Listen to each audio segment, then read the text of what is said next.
Em meio ao calor de São Paulo, um milionário japonês conhecido por seu temperamento explosivo enfrenta o pior momento de sua vida.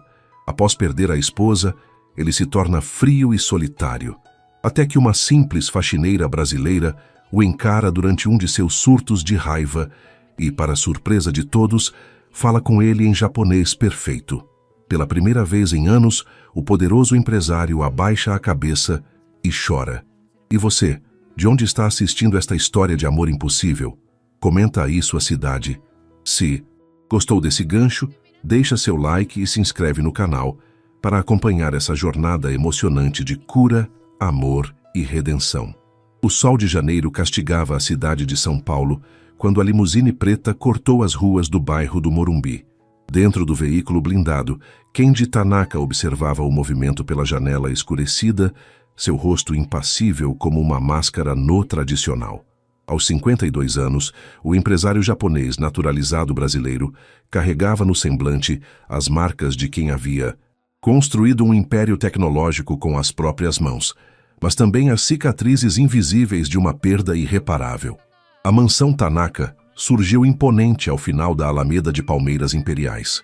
3 andares de arquitetura minimalista que misturava elementos orientais e ocidentais, cercada por um jardim meticulosamente planejado, onde cada pedra e cada planta tinham seu lugar preciso, assim como tudo na vida de Kenji. "Chegamos, senhor", anunciou o motorista, estacionando diante da escadaria de Donzes, mármore. Kenji não respondeu. Limitou-se a sair do veículo e subir os degraus sem olhar para os funcionários que se curvavam à sua passagem. Dentro da mansão, o silêncio era interrompido apenas pelo som de seus passos no piso de madeira nobre. "Senhor Tanaka, as propostas da nova aquisição estão sobre sua mesa", informou Akira, seu assistente pessoal e único funcionário que ousava dirigir-lhe a palavra sem ser questionado. "Cancele meus compromissos desta tarde", ordenou Kenji, sua voz cortante, como uma lâmina de samurai. "Mas, senhor, o conselho está aguardando sua decisão sobre a..." "Eu disse para cancelar." Kenji bateu com força na mesa de centro, fazendo tremer o vaso de ikebana meticulosamente arranjado. "Hoje faz 3 anos que Hitomi se foi." 3 anos. Akira baixou os olhos constrangido. "Mil perdões, senhor. Esqueci-me da data." Kenji encarou o assistente com olhos que pareciam feitos de obsidiana, frios e impenetráveis. "Todo mundo esquece", sussurrou, mais para si mesmo do que para o funcionário. "Vá embora, quero ficar sozinho." Naquela noite, como em tantas outras desde o acidente que levara sua esposa, Kenji sentou-se sozinho na varanda que dava para o jardim zen, uma garrafa de saquê ao seu lado. Enquanto observava a lua cheia iluminando as pedras cuidadosamente dispostas, permitiu que uma única lágrima escapasse. Amanhã seria outro dia de comandar seu império com mãos de ferro, mas naquele momento era apenas um homem quebrado, incapaz de seguir em frente. O que ele não sabia era que naquela mesma noite, a quilômetros dali, em um pequeno apartamento na periferia da cidade, uma mulher guardava cuidadosamente em sua mala um dicionário de japonês já gasto pelo uso frequente. No dia seguinte, ela cruzaria os portões da mansão Tanaka pela primeira vez, e nada mais seria como antes. Lúcia Ferreira acordou antes mesmo do despertador tocar. A ansiedade pelo primeiro dia no novo emprego havia transformado seu sono em algo superficial e intranquilo. Aos 35 anos, carregava no rosto marcas de uma vida difícil, mas seus olhos castanhos ainda brilhavam com uma determinação inabalável. "Mãe, já está na hora?" perguntou Mateus, seu filho de 8 anos, esfregando os olhos sonolentos. "Ainda não, meu amor", respondeu ela, ajeitando os cabelos crespos do menino. "Volte a dormir. A dona Cida vai ficar com você hoje, lembra?" O apartamento de um quarto no bairro do Capão Redondo era pequeno, mas impecavelmente limpo e organizado. As paredes, embora descascadas em alguns pontos, exibiam orgulhosamente os desenhos coloridos de Mateus. Em um porta-retratos simples sobre a mesa, uma foto de Lúcia muito mais jovem, sorrindo em frente a uma cerejeira em flor, era o único indício de sua misteriosa passagem pelo Japão. Enquanto preparava um café simples, Lúcia repensava sua decisão. A agência de empregos havia lhe oferecido 2 opções: limpar escritórios no centro da cidade ou trabalhar como faxineira na mansão do japonês maluco. Como a atendente havia discretamente mencionado, o salário na mansão era quase o dobro, e com Mateus precisando de um tratamento dentário, a escolha havia sido óbvia. Dizem que ele é um monstro, comentou Dona Cida, a vizinha que cuidaria de Mateus quando chegou. Já passou por 6 faxineiras este ano. Ninguém aguenta o gênio dele. Lúcia sorriu, serena. Já enfrentei coisa pior na vida, Dona Cida, e preciso deste emprego. O ônibus lotado, seguido de uma caminhada de 20 minutos, levou Lúcia até os imponentes portões da mansão Tanaka. Seu coração acelerou quando o segurança verificou seu nome na lista e a deixou entrar. O contraste entre o mundo de onde vinha e aquele universo de opulência fez sua respiração falhar por um instante. Você deve ser a nova da limpeza, disse uma mulher de meia idade com expressão severa que se apresentou como Rita, a governanta. Vou te mostrar suas funções. E um conselho: fique invisível. O patrão detesta barulho. Enquanto seguia Rita pelos corredores impecáveis da mansão, Lúcia notou os detalhes japoneses por toda parte. Pinturas tradicionais, arranjos de ikebana, uma pequena fonte de bambu. Sentiu um aperto no peito ao reconhecer elementos que haviam feito parte de sua vida tantos anos atrás. Este é o escritório do Sr. Tanaka, apontou Rita para uma porta de madeira escura. Nunca entre lá sem ser chamada. Na verdade, reze para nunca ser chamada. Naquele momento, um grito furioso ecoou de dentro do escritório, seguido pelo som de algo se estilhaçando contra a parede. As 2 mulheres se entreolharam e Lúcia percebeu o medo nos olhos da governanta. É melhor sairmos daqui, sussurrou Rita. Mas antes que pudessem se mover, a porta se abriu violentamente. Kenji Tanaka surgiu no corredor, o rosto contorcido em uma máscara de fúria, gritando em japonês com um homem de terno que o seguia com expressão de pânico. Rita puxou Lúcia pelo braço, tentando afastá-la, mas era tarde demais. Kenji já havia notado as 2 mulheres paradas no corredor. Seus olhos negros fixaram-se em Lúcia, com a intensidade de uma tempestade prestes a desabar. Quem é você? Perguntou em português, sua voz cortante como vidro quebrado. Antes que Rita pudesse responder, algo extraordinário aconteceu. Lúcia deu um passo à frente, fez uma reverência perfeitamente executada e respondeu em japonês impecável: Watashi wa Lúcia desu, hajime mashite, Tanaka-san. Eu sou Lúcia. Muito prazer, Sr. Tanaka. O silêncio que se seguiu foi tão denso que poderia ser cortado com uma faca. Kenji Tanaka ficou imóvel, seus olhos fixos nos de Lúcia como se tivesse visto um fantasma. Onde aprendeu a falar japonês? Perguntou Kenji, alternando entre a surpresa e a desconfiança. O corredor da mansão parecia ter congelado no tempo. Rita, a governanta, permanecia de olhos arregalados, enquanto o homem de terno que discutia com Kenji momentos antes observava a cena com curiosidade. Morei 10 anos em Kyoto, senhor, respondeu Lúcia, ainda em japonês, sua pronúncia suave e melódica. Trabalhei em uma casa de chá tradicional. Kenji estreitou os olhos, estudando cada detalhe do rosto daquela mulher simples, que de repente havia se tornado o elemento mais intrigante de sua manhã. Siga-me, ordenou em japonês, virando-se abruptamente para seu escritório. Rita segurou o braço de Lúcia, sussurrando em pânico. O que você disse a ele? Está louca? Está tudo bem, assegurou Lúcia, com uma calma que não combinava com a situação. Vou falar com ele. O escritório de Kenji era um espaço amplo e minimalista, com vista para o jardim japonês. No chão, cacos de porcelana denunciavam o objeto de sua fúria recente. Uma foto de uma bela mulher japonesa em um quadro na parede era o único elemento pessoal no ambiente dominado por linhas retas e cores neutras. Akira, deixe-nos, ordenou Kenji ao homem de terno, que saiu rapidamente, fechando a porta atrás de si. Sozinhos no escritório, Kenji e Lúcia se estudaram em silêncio por alguns segundos. Ela, serena como a superfície de um lago em dia sem vento. Ele, turbulento como ondas durante uma tempestade. O que uma mulher que trabalhou em uma casa de chá em Kyoto está fazendo limpando o chão da minha casa? Perguntou ele finalmente, ainda em japonês, sua voz carregando uma desconfiança palpável. Lúcia se abaixou calmamente e começou a recolher os cacos de porcelana do chão. A vida nem sempre nos leva para onde planejamos, Tanaka-san, respondeu ela sem olhar para cima. Às vezes voltamos ao ponto de partida para recomeçar. Deixe isso, ordenou ele, irritado com a ousadia daquela funcionária que parecia ignorar sua autoridade. Não respondi à minha pergunta.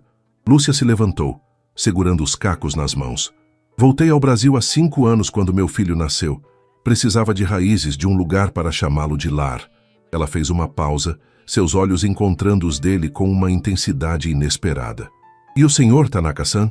Encontrou seu lar aqui, tão longe, de sua terra natal? A pergunta pegou Kenji desprevenido. Em seu mundo ninguém ousava questioná-lo, muito menos fazer perguntas pessoais.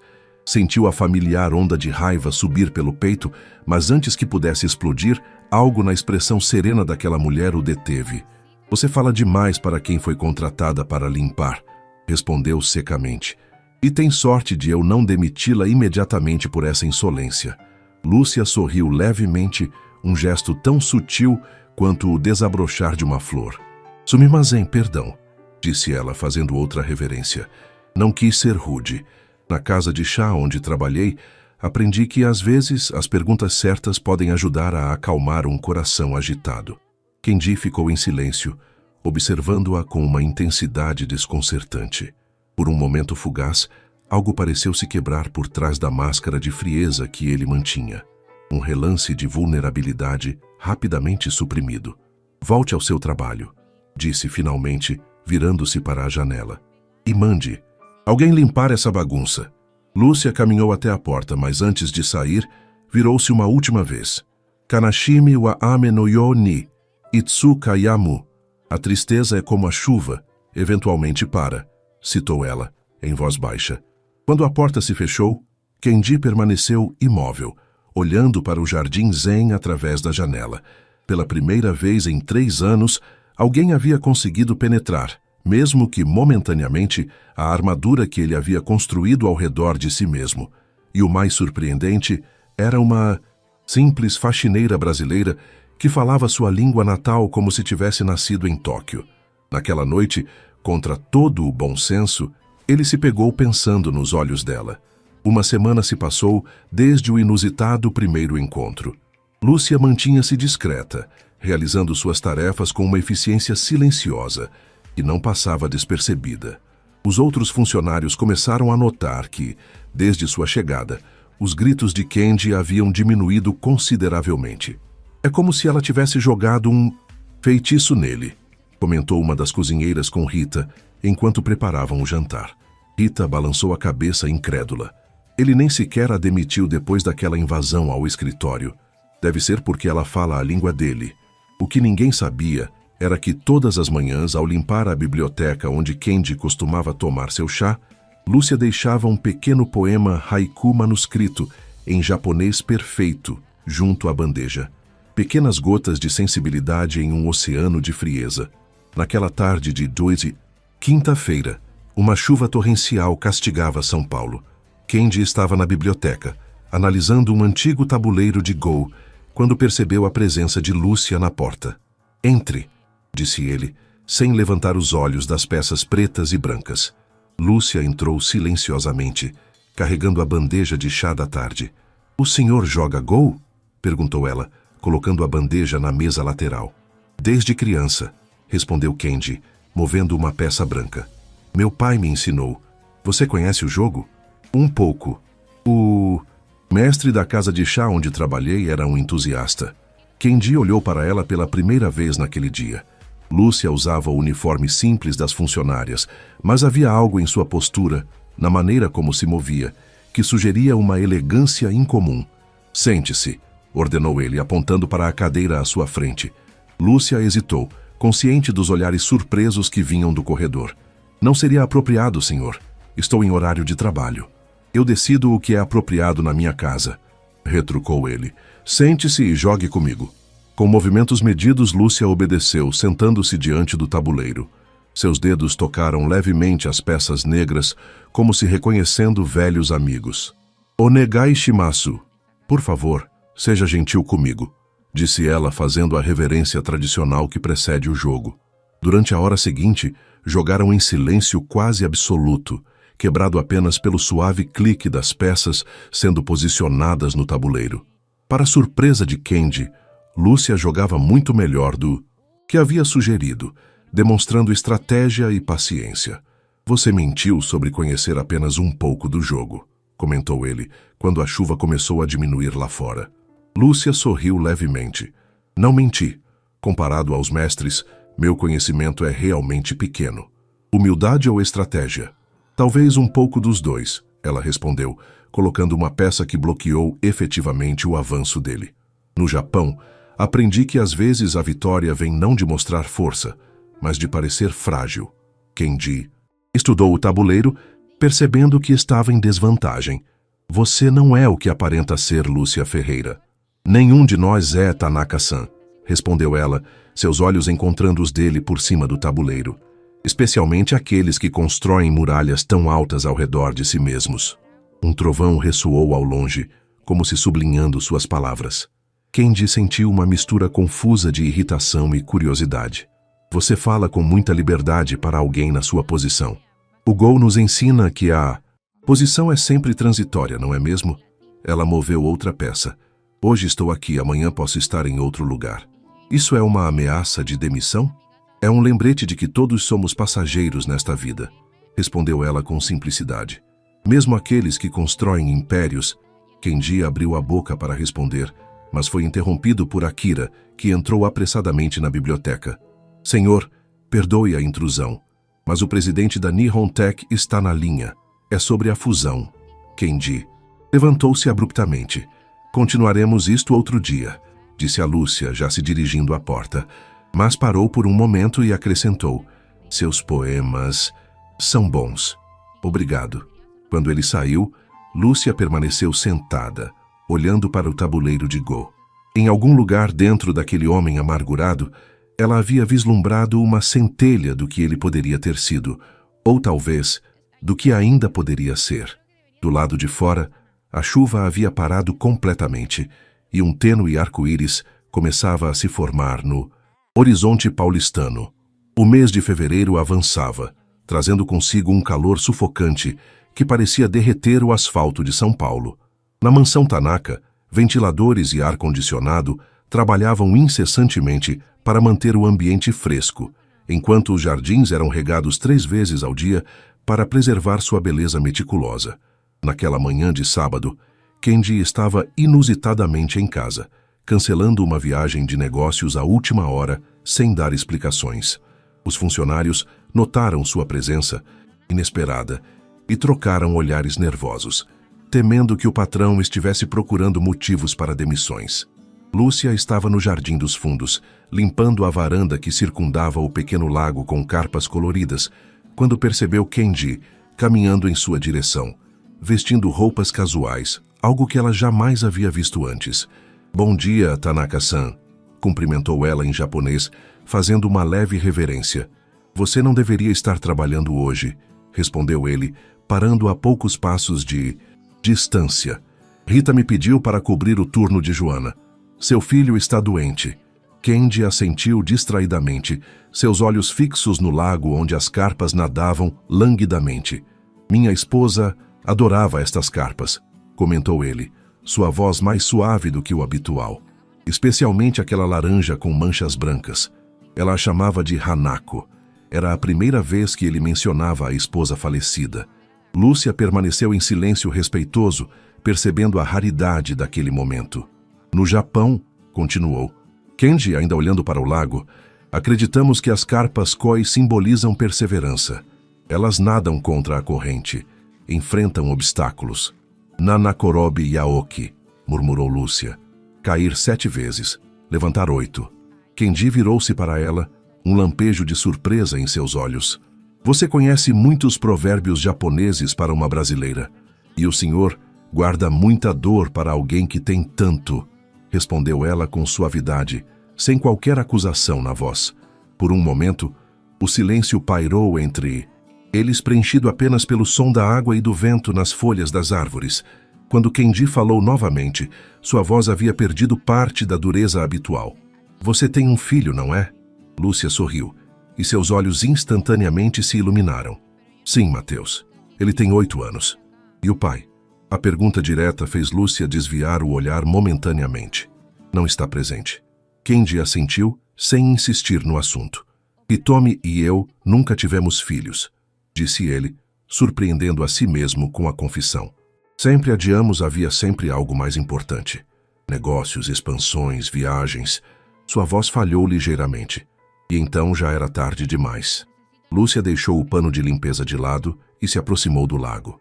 Com movimentos delicados, pegou um pouco de ração de peixes de um pote próximo e a espalhou na água. Imediatamente as carpas se agitaram, criando pequenos redemoinhos coloridos. No Japão, aprendi que a beleza está no efêmero, disse ela, observando os peixes. A flor da cerejeira é admirada justamente porque sua beleza dura pouco. É o que torna cada momento precioso. Você fala como uma filósofa, não como uma faxineira, comentou Kendi, mas sem a habitual hostilidade. E o senhor olha para o mundo como quem está sempre em guerra, não como quem busca paz, respondeu ela, enfrentando seu olhar. Por quê? A pergunta direta pegou Kendi desprevenido. Ninguém ousava questioná-lo dessa forma. Sentiu o familiar impulso de raiva, mas desta vez, algo diferente aconteceu. Em vez de explodir, ele se viu refletindo genuinamente na pergunta. Talvez porque a paz nunca tenha sido uma opção para mim, respondeu finalmente. Desde criança, tive que lutar por tudo. E agora? Ainda precisa lutar, mesmo tendo conquistado tanto? Antes que pudesse responder, foram interrompidos por um grito vindo da entrada da mansão. Rita apareceu correndo de forma desajeitada. Lúcia! Telefone urgente! É da dona Cida, sobre seu filho. O rosto de Lúcia empalideceu instantaneamente. Sem pedir licença, ela correu em direção à casa, deixando Kendi sozinho com seus pensamentos e as carpas que continuavam seu eterno balete aquático. 2 horas depois, quando Lúcia retornou à mansão, seus olhos estavam vermelhos e inchados. Kendi a encontrou no hall de entrada, visivelmente abalada. O que aconteceu? Perguntou ele com uma preocupação que surpreendeu a ambos. Mateus caiu da árvore no parque, respondeu ela, a voz trêmula. Quebrou o braço. Está no hospital agora. Preciso ir até lá. Mas o último ônibus para aquela região já passou e... Ridículo! Interrompeu Kendi. Akira vai levá-la no meu carro, agora. Lúcia o olhou, atônita. Mas, senhor, eu não posso aceitar. Não estou pedindo sua opinião, cortou ele. Mas seu tom era mais de preocupação do que de autoridade. Vá, seu filho precisa de você. Quando Akira já havia saído com Lúcia, Kendi permaneceu no hall, observando o carro desaparecer pelos portões da mansão. E então, algo extraordinário aconteceu. Pela primeira vez, em 3 anos, um pequeno sorriso quase imperceptível desenhou-se em seus lábios. Naquela noite, sozinho em seu quarto, ele pegou o retrato de Hitomi na mesa de cabeceira. Ela me lembra você, sussurrou para a fotografia. Não na aparência, mas na alma. Fora da mansão, a cidade continuava seu ritmo frenético, indiferente à pequena revolução que começava a acontecer no coração de um homem que há muito tempo havia esquecido como sorrir. 3 dias se passaram desde o acidente de Mateus. Lúcia havia pedido licença para cuidar do filho, e a mansão Tanaka parecia estranhamente vazia sem sua presença. Os funcionários notaram a mudança no humor de Kendi. Ele estava mais taciturno do que irritadiço, como se estivesse absorto em pensamentos distantes. Naquela quarta-feira, enquanto revisava contratos em seu escritório, Kendi foi surpreendido por uma batida suave na porta. Entre, ordenou, esperando ver Akira com mais documentos. Para sua surpresa, foi Lúcia quem apareceu, parecendo cansada, mas com um sorriso sereno nos lábios. Bom dia, Tanaka-san, cumprimentou ela em japonês. Perdoe minha ausência. Vim agradecer pessoalmente por sua ajuda e informar que posso retornar ao trabalho amanhã. Kendi pousou a caneta, observando-a com atenção. Havia algo diferente nela. Talvez a vulnerabilidade de uma mãe preocupada com o filho, ou simplesmente o fato de estar vestindo roupas comuns, não o uniforme da mansão. "Como está seu filho?" perguntou ele, indicando a cadeira à sua frente para que ela se sentasse. "Mateus está bem, considerando as circunstâncias", respondeu Lúcia, aceitando o convite para sentar. "O médico disse que em 6 semanas ele estará recuperado. Crianças têm uma capacidade incrível de cura." Kendi assentiu, tamborilando os dedos na mesa. "Presumo que você precisará de horários mais flexíveis durante este período." "Eu entenderei se não for possível, senhor. Sei que fui contratada para..." "Não foi uma pergunta, senhora Ferreira", interrompeu ele com mais suavidade do que severidade.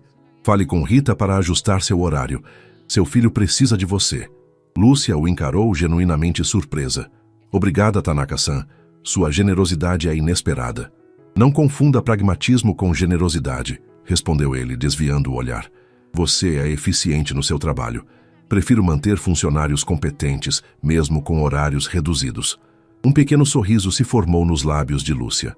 "Claro, é apenas pragmatismo", concordou ela, com um leve tom de ironia que não passou despercebido por Kendi. Ele estreitou os olhos, estudando-a. "Você é uma mulher muito ousada, sabia?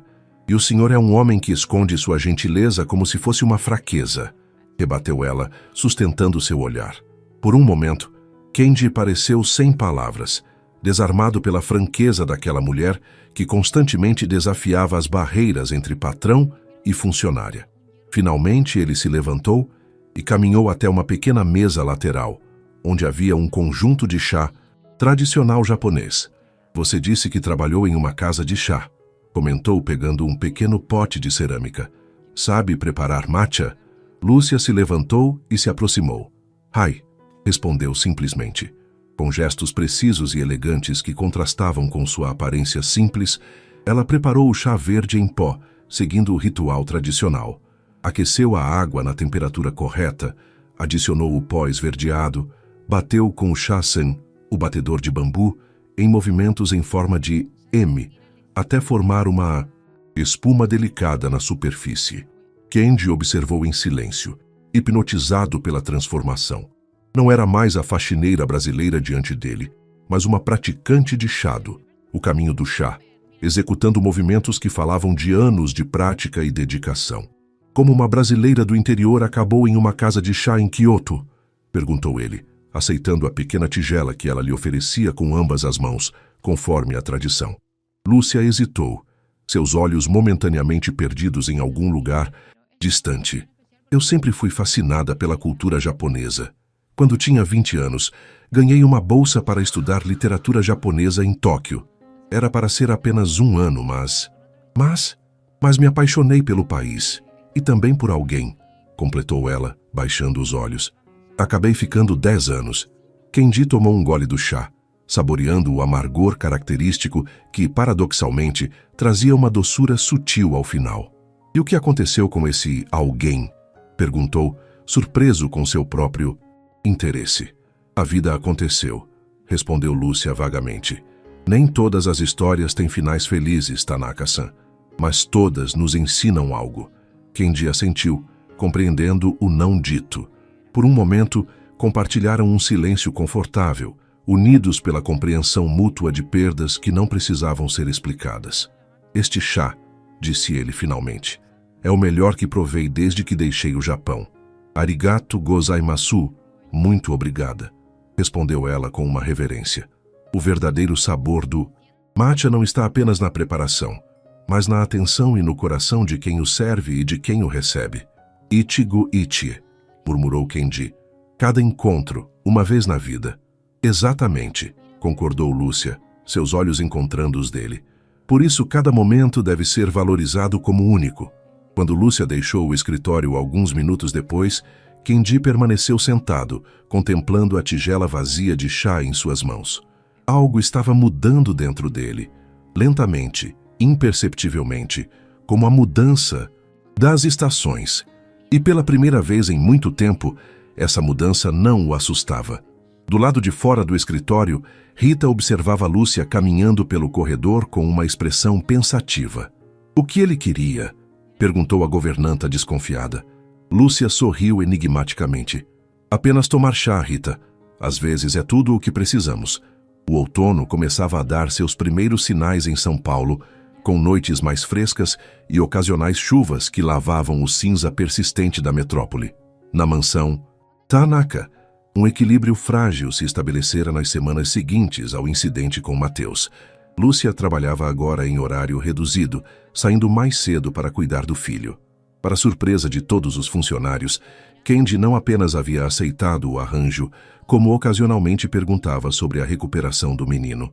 Numa sexta-feira particularmente chuvosa, Kendi retornou mais cedo de uma reunião de negócios, encharcado e de mau humor. A limusine havia quebrado no meio do caminho, forçando-o a pegar um táxi que o deixou a 2 quarteirões da mansão, devido ao trânsito caótico. "Café quente e toalhas secas agora", gritou ele ao entrar, pingando água no hall de entrada. Rita correu para atendê-lo, enquanto Akira tentava desesperadamente resolver a situação da limusine pelo telefone. Em meio à confusão, Kendi notou uma melodia suave vindo da cozinha, uma voz feminina cantando em japonês. Seguindo o som, encontrou Lúcia preparando algo no fogão, cantarolando distraidamente uma antiga canção de ninar japonesa. A cena era tão inesperada que ele permaneceu na porta, observando-a sem anunciar sua presença. "Sakura, sakura yayoi no sorawa", cerejeiras, cerejeiras, no céu de primavera. Cantava ela suavemente, mexendo o que parecia ser uma sopa. "Minha mãe cantava essa canção", comentou Kendi finalmente, fazendo Lúcia se virar sobressaltada. "Tanaka-san, desculpe, eu não o vi chegar." Ela fez uma pequena reverência constrangida. "Está ensopado. Vou buscar toalhas." "Não precisa, Rita já foi." Ele deu alguns passos para dentro da cozinha, ainda gotejando. "O que está preparando?" "Misoshiro", respondeu ela, apontando para a panela. "Sopa de miso. Pensei que seria bom em um dia frio como hoje. E também..." Ela hesitou. "É aniversário de Mateus amanhã. Estou fazendo alguns doces japoneses para ele." Kendi se aproximou, observando a bancada onde pequenos doces em formato de animais estavam meticulosamente dispostos. "Nerikiri", identificou ele, reconhecendo os doces tradicionais feitos de massa de feijão. "Minha avó os fazia. Mateus os adora, especialmente os em forma de coelhos." Algo na domesticidade da cena tocou Kendi de forma inesperada. Por um breve momento, lembrou-se da cozinha de sua infância em Osaka, de sua mãe cantando enquanto preparava o jantar, do cheiro de miso e gengibre no ar. "Quantos anos ele faz?" perguntou, pegando distraidamente um dos doces. 9, respondeu Lúcia, um sorriso iluminando seu rosto. "Está muito animado apesar do braço quebrado. Diz que agora tem uma história legal para contar aos amigos." "As crianças são resilientes", comentou Kendi, provando o doce. "Está bom. Obrigada. Aprendi com uma senhora idosa em Kyoto. Ela dizia que o segredo é o equilíbrio entre o doce e o azedo, como na vida." Rita entrou apressadamente na cozinha carregando toalhas, mas parou abruptamente ao ver Kendi conversando casualmente com Lúcia. "Senhor, suas toalhas", disse ela, olhando confusa de um para o outro. "Obrigado, Rita", respondeu ele secando o rosto. "A senhora Ferreira estava me contando sobre o aniversário do filho dela amanhã." Rita ergueu as sobrancelhas, claramente surpresa com o interesse de Kendi em algo tão trivial quanto o aniversário do filho de uma funcionária. "Sim, e já estou de saída", acrescentou Lúcia rapidamente, percebendo o olhar da governanta. "Preciso terminar os preparativos." "Onde será a festa?" perguntou Kendi, para espanto das duas mulheres. "Não é bem uma festa", explicou Lúcia um pouco constrangida. "Apenas um bolo e esses doces. Talvez assistirmos a um filme que ele gosta." Kendi assentiu pensativamente. Depois, virando-se para Rita, disse: "Avise Akira para levar a senhora Ferreira para casa hoje. Está chovendo muito para transporte público." "Não é necessário, senhor", protestou Lúcia. "Já estou acostumada com a chuva." "Não foi uma sugestão", respondeu ele simplesmente, já saindo da cozinha. Mais tarde, quando Lúcia estava prestes a sair, encontrou Kendi esperando no hall de entrada junto com Akira. "Seu carro está pronto, senhora Ferreira", informou Akira. "Na verdade", interrompeu Kendi, Eu mesmo a levarei. O silêncio que se seguiu foi quase palpável. Akira olhou para o chefe como se ele tivesse anunciado que iria dançar balé na Avenida Paulista. Senhor, não é necessário que o senhor... Quero dizer, eu posso perfeitamente... Está dispensado, Akira. Cortou Kenji, pegando as chaves de um dos carros da garagem. A viagem até o apartamento de Lúcia, no Capão Redondo, foi inicialmente silenciosa e desconfortável. A chuva continuava a cair pesadamente, criando um muro de água que os isolava do mundo exterior. Por que está fazendo isso? Perguntou Lúcia finalmente, quando estavam na metade do caminho. Kenji manteve os olhos na estrada, suas mãos firmes no volante. Eu também tive 9 anos uma vez, respondeu ele enigmaticamente. E meu pai nunca esteve presente nos meus aniversários. A resposta tão pessoal e inesperada deixou Lúcia momentaneamente sem palavras. Obrigada, disse ela simplesmente. Quando chegaram ao modesto prédio onde Lúcia morava, a chuva havia diminuído para uma garoa fina. Kenji observou o ambiente ao redor, tão diferente do luxo a que estava acostumado, mas estranhamente acolhedor. Gostaria de entrar? Convidou Lúcia, surpreendendo a ambos com o convite. Tenho certeza de que Matheus adoraria conhecer o Tanaka-san de quem tanto falo. Por um momento, Kenji hesitou, dividido entre a curiosidade e o impulso de se manter distante. Mas algo nos olhos de Lúcia, uma sinceridade rara em seu mundo de negócios e aparências, o fez tomar uma decisão que surpreenderia todos que o conheciam. Sim, respondeu ele, eu gostaria. E assim, naquela noite chuvosa, o poderoso empresário Kenji Tanaka subiu as escadas simples de um prédio na periferia de São Paulo para conhecer um menino de 9 anos cujo aniversário, por alguma razão que nem ele mesmo compreendia, totalmente, havia se tornado importante para ele. O apartamento de Lúcia era pequeno, mas impecavelmente organizado e aconchegante. Fotografias em molduras simples decoravam as paredes, mostrando Lúcia e Matheus em diferentes fases, algumas delas claramente tiradas no Japão, sob cerejeiras em flor ou diante de templos antigos. Quando entraram, Matheus estava sentado no sofá vendo televisão, o braço engessado apoiado em uma almofada. Seus olhos se arregalaram ao ver o homem de terno escuro que acompanhava sua mãe. Matheus, este é o Sr. Tanaka, apresentou Lúcia em português. Meu chefe. O menino olhou para Kenji com uma mistura de curiosidade e admiração. O senhor é mesmo japonês? Perguntou diretamente com a inocência das crianças. Sou, respondeu Kenji um pouco desconfortável. Fazia anos que não interagia com crianças. Minha mãe me ensinou a dizer konnichiwa e arigato, declarou Matheus orgulhosamente, pronunciando as palavras com um sotaque imperfeito, mas adorável. Para surpresa de Lúcia, um pequeno sorriso se formou nos lábios de Kenji. Muito bem, respondeu ele em português. Sua pronúncia é boa. Matheus sorriu, revelando um dente da frente faltando, o que o tornava ainda mais cativante. O senhor quer ver minha coleção de mangás? Mamãe me trouxe do Japão. Antes que Kenji pudesse responder, o menino já estava puxando uma caixa debaixo da mesa de centro, usando o braço bom. Matheus, o senhor Tanaka não veio aqui para ver seus mangás, interveio Lúcia, pouco constrangida. Na verdade, disse Kenji para surpresa dela, eu gostaria de ver. Enquanto Matheus mostrava orgulhosamente sua pequena coleção de mangás, Lúcia foi para a cozinha preparar um chá. De lá, podia ouvir fragmentos da conversa. Kenji explicando a Matheus o significado de alguns kanjis nos mangás, o menino fazendo perguntas sobre robôs gigantes e samurais. Havia algo surreal naquela cena. O temido empresário Kenji Tanaka, cujos acessos de raiva eram lendários, sentado em seu sofá, simples, explicando pacientemente a um menino de quase 9 anos a diferença entre os estilos de desenho dos mangás antigos e modernos. Quando Lúcia voltou com o chá, encontrou os dois absortos em uma discussão sobre qual seria o melhor superpoder para se ter. Invisibilidade é legal, argumentava Matheus. Mas eu prefiro voar. E você, Tanaka-san?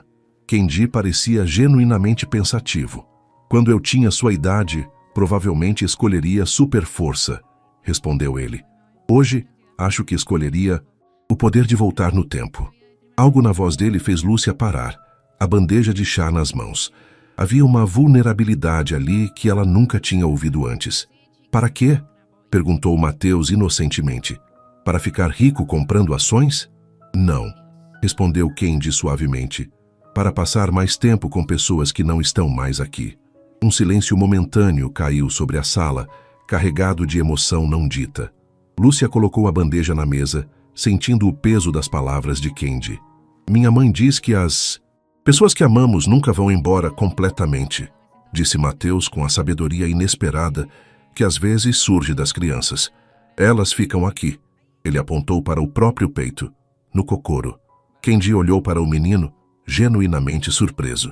Sua mãe ensinou bem, disse finalmente, olhando para Lúcia com novo respeito. A noite avançou, e antes que percebessem, 2 horas haviam se passado. Quando chegou a hora de Kendi partir, ele parou na porta e tirou algo do bolso do paletó.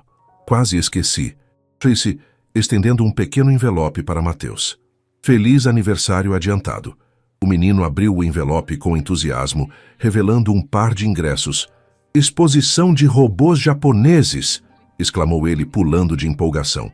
Mãe, olha! Lúcia pegou os ingressos, surpresa. Era uma exposição exclusiva que viria ao Brasil pela primeira vez, com entradas esgotadas há meses. Tanaka-san, isto é, muito generoso, mas não podemos aceitar algo tão... Não é nada, interrompeu ele. São apenas ingressos. Por favor, mãe, implorou Mateus, seus olhos brilhando de esperança. Lúcia olhou de seu filho para Kendi e percebeu que para ele, talvez, aquilo realmente não fosse apenas ingressos. Arigato gozaimasu, agradeceu ela em japonês, fazendo uma reverência profunda. Kendi assentiu levemente. Não venho a uma festa de aniversário desde... Bem, há muito tempo, comentou ele, já no corredor. Foi agradável. O senhor deveria experimentar mais coisas agradáveis, respondeu Lúcia. Suavemente. A vida é curta demais para vivermos apenas de obrigações. Por um momento, seus olhares se encontraram, e algo silencioso passou entre eles. Um entendimento, talvez, ou o reconhecimento de 2 almas que, apesar de suas diferenças, compartilhavam feridas semelhantes. Boa noite, senhora Ferreira, disse Kendi finalmente. Lúcia, corrigiu ela. Depois de conhecer minha casa e meu filho, acho que pode me chamar pelo meu primeiro nome. Um leve sorriso tocou os lábios dele. Boa noite, Lúcia. Quando o carro de Kendi desapareceu na esquina, Lúcia permaneceu na porta por um momento, contemplando os ingressos na mão. Algo estava mudando, como as estações do ano. Gradualmente, inevitavelmente, e com a promessa de novos começos. Dentro do carro, dirigindo de volta à mansão, Kendi se surpreendeu sorrindo para si mesmo. Pela primeira vez em 3 anos, o vazio em seu peito parecia um pouco menos profundo, um pouco menos doloroso. E naquela noite, quando chegou em casa, não. Abriu uma garrafa de saquê, como de costume. Em vez disso, foi até a estante e pegou um antigo álbum de fotografias que não olhava há anos. Era hora de lembrar sem doer. As semanas seguintes trouxeram uma mudança sutil, mas perceptível na mansão Tanaka. Os funcionários notavam que os acessos de raiva de Kendi haviam diminuído consideravelmente. Ele ainda era exigente e ocasionalmente ríspido, mas a fúria explosiva que o caracterizava parecia ter dado lugar a uma severidade mais controlada. O que ninguém sabia, exceto Rita, que observava tudo com olhos de águia, era que Lúcia agora tomava chá com Kendi todas as tardes em seu escritório, uma tradição que começara quase por acidente e se tornara um ritual esperado por ambos. Em um desses encontros, enquanto a chuva de abril batia suavemente nas janelas, Kendi observava Lúcia preparar o chá com a elegância e precisão que havia aprendido em Kyoto. Como foi a exposição? Perguntou ele, quebrando o silêncio confortável que se estabelecera entre eles. Mateus não parou de falar sobre os robôs desde então, respondeu Lúcia, sorrindo ao lembrar do entusiasmo do filho. Ele até começou a desenhar projetos para construir seu próprio robô. Ele é um menino inteligente. Sim, é, concordou ela, entregando-lhe a tigela de chá. Ele pergunta sobre você, sabia? Quer saber quando Tanaka-san vai visitar novamente. Algo na expressão de Kenji se suavizou momentaneamente. Talvez eu possa... Ele hesitou, como se a ideia fosse estranha, até para ele mesmo. Talvez eu possa indicar alguns livros que o ajudariam com seus projetos de robótica. Lúcia sorriu, surpreendendo-se com a oferta. Ele adoraria isso. Um silêncio confortável se estabeleceu entre eles enquanto apreciavam o chá. Pela janela, podiam ver o jardim japonês sendo lavado pela chuva suave, as folhas das plantas brilhando com gotículas de água. Você nunca me contou, começou Kenji, depois de um tempo. Por que voltou do Japão? O que aconteceu realmente? A pergunta pegou Lúcia de surpresa. Ela baixou a tigela de chá, seu olhar perdendo-se na distância. É uma longa história, respondeu finalmente. Temos tempo, disse Kenji, em um tom mais gentil do que o habitual. Lúcia respirou fundo, como se reunisse coragem. Eu me apaixonei por um homem japonês, Hiroshi, começou ela, sua voz quase um sussurro. Ele era professor de literatura na universidade onde eu estudava. Era viúvo, 20 anos mais velho que eu, mas algo nos conectou desde o primeiro encontro.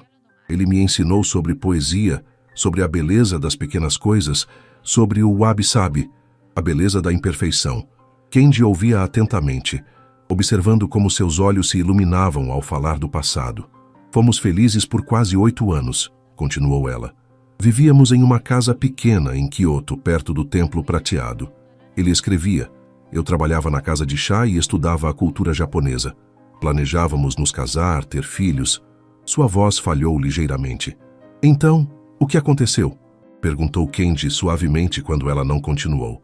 A família dele aconteceu, respondeu Lúcia, uma sombra cruzando seu rosto.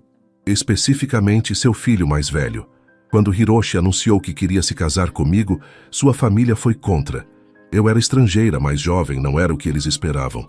O filho alertou que se o pai se casasse comigo, eles romperiam completamente. Cortariam contato com ele e com qualquer filho que tivéssemos. E ele escolheu a família, concluiu Kenji, compreendendo. Não imediatamente, corrigiu ela. Lutou por meses. Mas eu já estava grávida de Mateus e... Ela respirou fundo. Percebi que não podia permitir que ele perdesse tudo por minha causa. Não era justo. Então, tomei a decisão por nós dois. Parti sem me despedir, deixando apenas uma carta explicando que havia sido chamada de volta ao Brasil por uma emergência familiar. Kenji franziu o senho. Ele nunca soube do filho? Lúcia balançou a cabeça. Não. Eu sabia que se ele soubesse, viria atrás de mim e tudo recomeçaria. Achei que seria mais fácil para todos se houvesse um corte limpo. Ela sorriu tristemente. Nem sempre fazemos as escolhas certas quando estamos com medo. E você nunca contou a Mateus sobre o pai? Ele é pequeno demais para entender a complexidade do que aconteceu. Quando crescer, saberá toda a verdade. Ela tomou um gole de chá, como se buscasse forças no líquido verde. Às vezes me pergunto se fiz a coisa certa, sabe? Se não fui covarde. Você não foi covarde, interrompeu Kenji, sua voz surpreendentemente firme. Fez o que achou melhor para todos, inclusive para seu filho. Lúcia levantou os olhos, encontrando os dele. Havia uma compreensão ali que ela não esperava. Obrigada por dizer isso, murmurou. É a verdade, respondeu ele simplesmente. Depois de uma pausa, acrescentou. E Tommy e eu nunca tivemos coragem de enfrentar sua família também. Eles nunca aprovaram nosso casamento. Um imigrante japonês sem dinheiro não era o que imaginavam para a filha de uma família tradicional. Era raro Kenji falar sobre a esposa falecida e Lúcia percebeu a importância do momento. Vocês enfrentaram muitos obstáculos? Mais do que posso contar, admitiu ele, seus olhos se perdendo nas memórias. Quando finalmente conseguimos nos estabelecer, quando a empresa começou a crescer e planejávamos ter filhos, sua voz falhou. O acidente aconteceu. Um motorista bêbado, em uma estrada de serra. Ela morreu instantaneamente. Lúcia estendeu a mão instintivamente, tocando a dele sobre a mesa. Sinto muito, Kenji.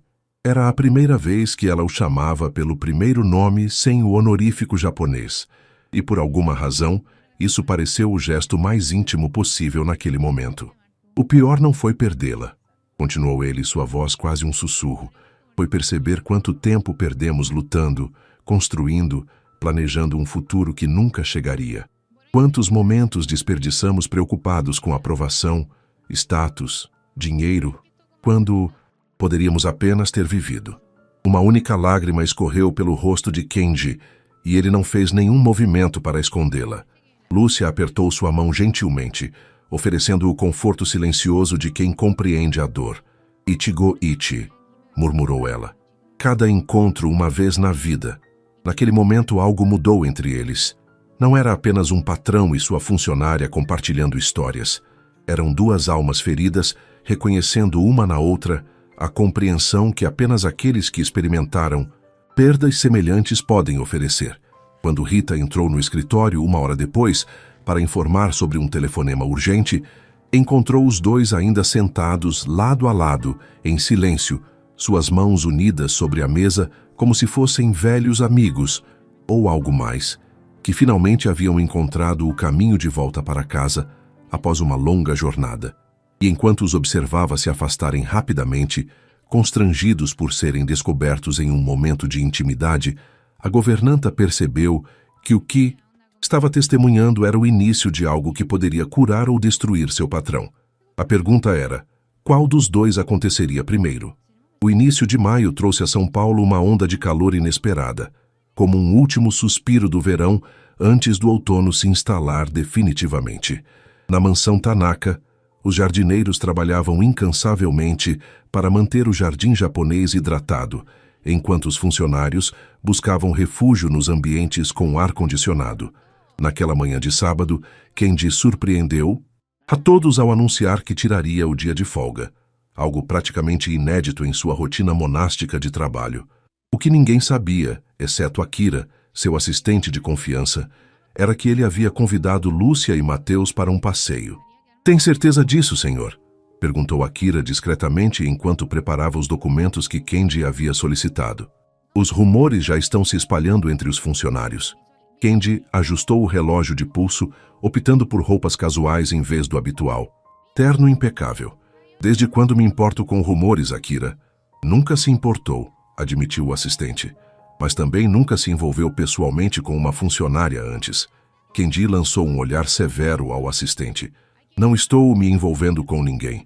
Estou apenas..." Ele hesitou buscando as palavras certas, retribuindo uma gentileza. "A senhora Ferreira tem sido... útil." Akira ergueu uma sobrancelha, mas sabiamente manteve-se em silêncio. Em 15 anos trabalhando para Kenji Tanaka, jamais o vira tão inquieto com um simples passeio. Às 10 horas em ponto, o carro de Kenji estacionou diante do modesto prédio onde Lúcia morava.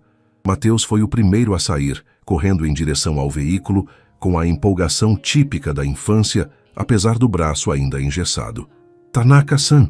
exclamou o menino, fazendo uma reverência exagerada que arrancou um sorriso discreto de Kenji. Lúcia apareceu logo em seguida, usando um vestido simples de algodão, tão diferente do uniforme com que Kenji estava acostumado a vê-la que, por um momento, ele ficou sem palavras. Havia uma graciosidade natural nela que transcendia a simplicidade de suas roupas. "Bom dia, Kenji-san", cumprimentou ela, ainda mantendo o honorífico japonês em público. "Tem certeza de que quer fazer isso?" Mateus pode ser bastante enérgico. "Estou preparado", respondeu ele com seriedade, como se estivesse prestes a enfrentar uma reunião de negócios particularmente difícil, e não um dia no parque com uma criança de 9 anos. O destino era o Jardim Botânico de São Paulo. Kenji havia escolhido o local após descobrir, durante uma de suas conversas com Lúcia, que ela ainda não havia visitado o lugar, desde que voltara do Japão. "Eles têm uma seção de plantas japonesas", explicou ele, enquanto dirigia pelas ruas menos congestionadas do sábado. "Não é como os jardins de Kyoto, mas tenho certeza de que será maravilhoso", completou Lúcia, tocando levemente seu braço em um gesto de agradecimento que enviou uma corrente elétrica inesperada pelo corpo de Kenji. No banco de trás, Mateus balançava as pernas excitadamente, bombardeando Kenji com perguntas sobre o Japão, robôs e se era verdade que ele tinha uma casa tão grande que precisava de um mapa para não se perder. A manhã no Jardim Botânico transcorreu em uma atmosfera quase onírica. Havia algo surreal em ver Kenji Tanaka, o temido empresário cujos acessos de fúria eram lendários, caminhar pacientemente ao lado de um menino de 9 anos, explicando os nomes científicos das plantas e compartilhando histórias sobre os jardins japoneses que conhecera na infância. Este é um bonsai de mais de 80 anos, explicou ele a Mateus, que observava maravilhado a árvore em miniatura. No Japão, alguns bonsais são passados de geração em geração como tesouros de família. Como o robô que o senhor me prometeu me ajudar a construir? Perguntou o menino esperançoso. Podemos passar para meu filho no futuro? Kenji olhou para Lúcia, que observava a cena com um sorriso nos lábios. Sim, respondeu ele, surpreendendo a si mesmo. Exatamente como o robô. Enquanto Mateus corria à frente, explorando o próximo canteiro de flores, Lúcia e Kenji caminharam lado a lado em silêncio confortável. Obrigada por isso, disse ela finalmente. Não apenas pelo passeio, mas por ser tão paciente com Mateus. Significa muito para ele e para mim. Kenji manteve os olhos fixos no caminho à frente. Ele me lembra como é ver o mundo com olhos novos, admitiu. Havia me esquecido dessa sensação. De maravilhamento, de possibilidades, corrigiu ele. De futuro. Algo na maneira como ele disse a palavra futuro fez Lúcia olhar para ele mais atentamente. Havia uma vulnerabilidade em sua expressão que ela raramente via, como se por um breve momento todas as camadas de proteção que ele havia construído ao redor de si mesmo tivessem sido temporariamente suspensas. O futuro está sempre ali, disse ela suavemente, mesmo quando não. Conseguimos enxergá-lo através da dor. Kenji parou de caminhar, virando-se para encará-la. Por que você faz isso, Lúcia? Isso o quê? Me tratar como uma pessoa comum, não como o chefe, não como o empresário rico, não como o japonês maluco. Ele pronunciou o apelido que sabia que circulava entre os funcionários. Por quê? Lúcia sorriu, um sorriso genuíno que iluminou seus olhos. Porque é o que você é, Kenji. Uma pessoa, com medos, sonhos, arrependimentos, esperanças, como todos nós. Ela fez uma pausa olhando para Mateus, que acenava para eles de longe. A diferença é que alguns de nós construímos muros mais altos ao redor do coração. E você é especialista em derrubar muros? Perguntou ele, com uma ponta de ironia que não conseguia mascarar completamente sua vulnerabilidade. Não, respondeu ela, seu olhar encontrando o dele. Mas sou paciente o suficiente para esperar até que se abra uma porta. Naquele momento, algo silencioso passou entre eles. Um entendimento, uma possibilidade. Talvez o início de algo para o qual nenhum dos dois tinha nome ainda. Foi Mateus quem quebrou o encanto, correndo de volta com uma flor na mão. Olha, mãe, parece com aquelas que você mostrou nas fotos do Japão.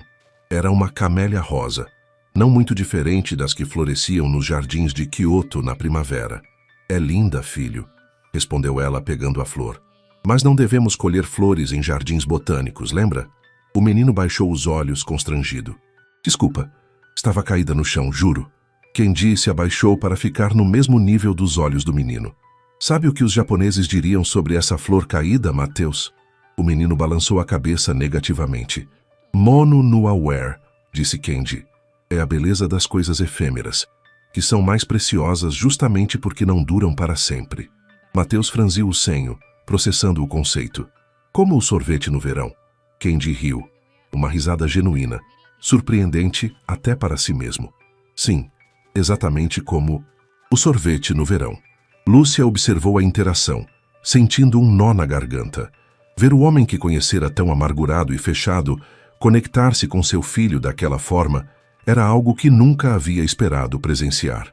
O restante do dia passou como um sonho lúcido. Almoço em um pequeno restaurante japonês autêntico que Kenji conhecia, sorvete no parque, para provar o ponto sobre coisas efêmeras, como Mateus fez questão de destacar. E, finalmente, uma visita surpresa a uma loja especializada em robótica educacional, onde Kenji comprou para Mateus um kit de iniciante, ignorando os protestos de Lúcia sobre o preço. Considere um investimento no futuro, disse ele simplesmente. Quando chegaram ao apartamento de Lúcia no final da tarde, Mateus já havia adormecido no banco traseiro, exausto, mas feliz, abraçado ao kit de robótica como se fosse o maior tesouro do mundo. Ele não vai largar isso nem para dormir, comentou Lúcia, enquanto Kenji carregava o menino adormecido até o apartamento. Teimosia é uma virtude quando canalizada corretamente, respondeu Kenji, colocando Mateus gentilmente no sofá. Na cozinha, enquanto Lúcia preparava chá, um silêncio confortável se estabeleceu entre eles. Era como se as palavras tivessem se tornado desnecessárias, como se algo mais profundo estivesse sendo comunicado apenas pela presença um do outro. Foi um dia perfeito, disse ela finalmente, entregando-lhe uma xícara de chá verde. Kenji aceitou a xícara, seus dedos roçando os dela, momentaneamente. Sim, concordou ele. Foi. Quando chegou a hora de partir, Kenji parou na porta parecendo estranhamente hesitante, como se houvesse algo que quisesse dizer, mas não encontrasse as palavras. Lúcia, eu sei, interrompeu ela suavemente, colocando a mão em seu braço. Eu também. E então, em um movimento que surpreendeu a ambos, ela se ergueu na ponta dos pés e beijou-o levemente na bochecha. Um gesto tão simples e ainda assim tão carregado de significado que por um momento o tempo pareceu parar. Mata a Chita, até amanhã, sussurrou ela. Mata a Chita, respondeu ele, sua voz quase inaudível. Enquanto descia as escadas do prédio, Kenji tocou levemente o rosto onde os lábios dela haviam estado. Pela primeira vez em 3 anos, o pensamento de Hitomi não trouxe consigo a habitual onda de dor dilacerante. Em vez disso, sentiu algo que não esperava sentir novamente. Esperança. Do outro lado da cidade, na mansão vazia, seu celular tocava insistentemente. Akira tentava desesperadamente alcançá-lo, com uma notícia que mudaria tudo. Um homem japonês havia ligado, perguntando por Lúcia Ferreira, um homem que se apresentara como Hiroshi Nakamura e que afirmava ter acabado de chegar ao Brasil à procura da mulher que havia desaparecido de sua vida 9 anos atrás. A segunda-feira amanheceu cinzenta e fria, como se o próprio céu pressentisse a tempestade emocional que estava por vir. Kenji chegou à mansão antes do amanhecer, após uma noite insone em que as palavras de Akira ecoavam incessantemente em sua mente. Um homem chamado Hiroshi Nakamura ligou, procurando por Lúcia.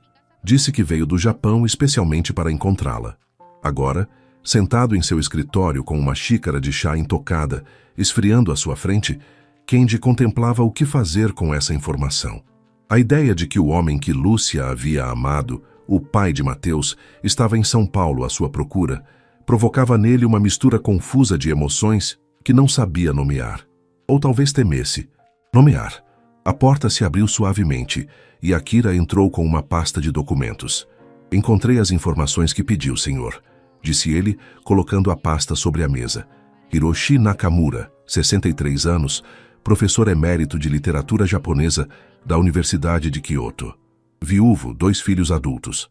Aposentou-se há 6 meses e, pelo que consegui apurar, vendeu sua casa em Kyoto antes de vir para o Brasil.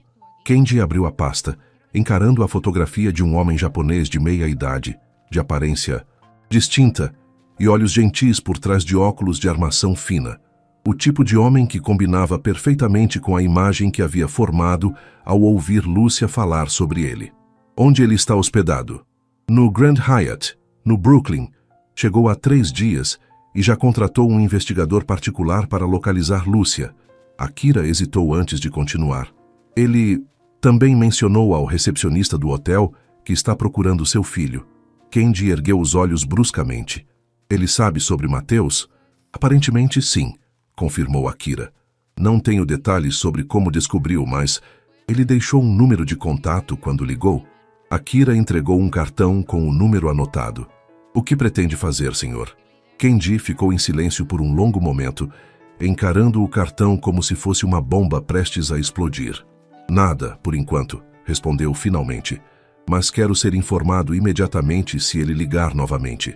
Quando Akira saiu, Kenji permaneceu imóvel, contemplando a fotografia de Hiroshi. Deveria contar a Lúcia? Tinha o direito de interferir em algo tão pessoal? E se ela ainda amava Hiroshi? E se decidisse voltar para ele? O pensamento provocou uma dor aguda em seu peito. uma sensação que não sentia desde a morte de Hitomi. Mas era diferente agora. Não era a dor da perda consumada, mas o medo da perda iminente. O medo de perder algo que mal havia começado a construir. Seus pensamentos foram interrompidos por uma leve batida na porta. Seu coração acelerou, reconhecendo instintivamente o ritmo daquela batida particular. "Entre", disse, sua voz mais rouca do que pretendia. Lúcia entrou, seu rosto iluminado por um sorriso que desapareceu instantaneamente ao perceber a expressão sombria de Kenji. "Aconteceu alguma coisa?", perguntou ela, aproximando-se da mesa. Kenji fechou a pasta rapidamente, escondendo a fotografia de Hiroshi. "Não, apenas problemas com a empresa", mentiu, evitando seu olhar. Lúcia inclinou a cabeça, estudando-o. Em apenas alguns meses, ela havia aprendido a ler os sinais quase imperceptíveis de suas emoções. O leve franzir de sobrancelhas quando estava preocupado, a tensão na mandíbula quando algo o incomodava. "Mateus não parou de falar sobre o passeio de sábado", comentou ela, mudando deliberadamente de assunto enquanto preparava o chá. "Ele já começou a montar o kit de robótica. Acho que temos um engenheiro em potencial." Kenji tentou sorrir, mas o gesto não alcançou seus olhos. "Ele é um menino brilhante. Herdou isso do pai", disse Lúcia distraidamente, e então congelou percebendo o que acabara de dizer. Um silêncio pesado caiu sobre a sala. Era a primeira vez que ela mencionava tão diretamente o pai de Mateus, desde que contara sua história a Kenji. "Sinto muito", murmurou ela. "Não sei por que disse isso. Não precisa se desculpar", respondeu ele, sua voz cuidadosamente neutra. "É natural que pense nele quando olha para seu filho." Lúcia colocou a tigela de chá na frente dele, seus olhos buscando os dele. "Não é o que você está pensando, Kenji." "E o que estou pensando?", perguntou ele, finalmente encontrando seu olhar. "Que ainda amo Hiroshi, e se tivesse a chance, voltaria para ele." Ela respirou fundo. "Não é verdade. O que tivemos terminou há muito tempo." Kenji sentiu um aperto no peito. Como contar a ela que o homem que ela acreditava ter deixado no passado estava em São Paulo neste exato momento, procurando por ela e pelo filho que nunca conheceu? "Lúcia, há algo que preciso te..." Foi interrompido por uma batida forte na porta. Rita entrou apressadamente, seu rosto habitualmente composto, agora marcado pela agitação. "Desculpe interromper, senhor, mas há um homem japonês no portão. Diz que precisa falar urgentemente com a senhora Ferreira." Ela lançou um olhar nervoso para Lúcia. "Ele diz que é o pai do seu filho." O mundo pareceu parar de girar. Lúcia empalideceu, apoiando-se na mesa para não cair.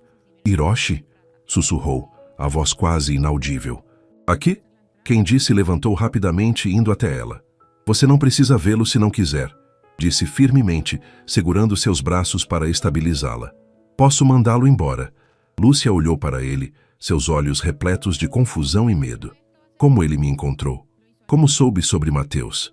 "Não importa agora", respondeu Kenji, sua voz gentil, mas firme. "O que importa é o que você quer fazer." Ela fechou os olhos por um momento, respirando profundamente. Quando os abriu novamente, havia uma determinação renovada em seu olhar. "Preciso vê-lo", disse finalmente. "Preciso enfrentar isso de uma vez por todas." Kenji assentiu, embora cada fibra de seu ser quisesse protegê-la, afastar Hiroshi Nakamura e tudo o que ele representava para longe dela. "Vou estar ao seu lado se quiser", ofereceu. Lúcia tocou seu rosto gentilmente, um gesto que falava mais do que palavras poderiam expressar. "Obrigada, mas isso é algo que preciso fazer sozinha." Enquanto Lúcia seguia Rita até o jardim, onde Hiroshi aguardava, Kenji permaneceu no escritório, sentindo-se mais impotente do que jamais se sentira em toda a sua vida. Nem mesmo quando Hitomi morreu, ele havia se sentido tão completamente à mercê das circunstâncias. No jardim, Lúcia parou por um momento quando viu a figura familiar de Hiroshi Nakamura de pé perto do Lago das Carpas. Mais velho, com fios prateados agora misturados ao cabelo negro, mas inconfundivelmente o homem que havia amado. O homem cujo rosto via refletido no de seu filho todos os dias.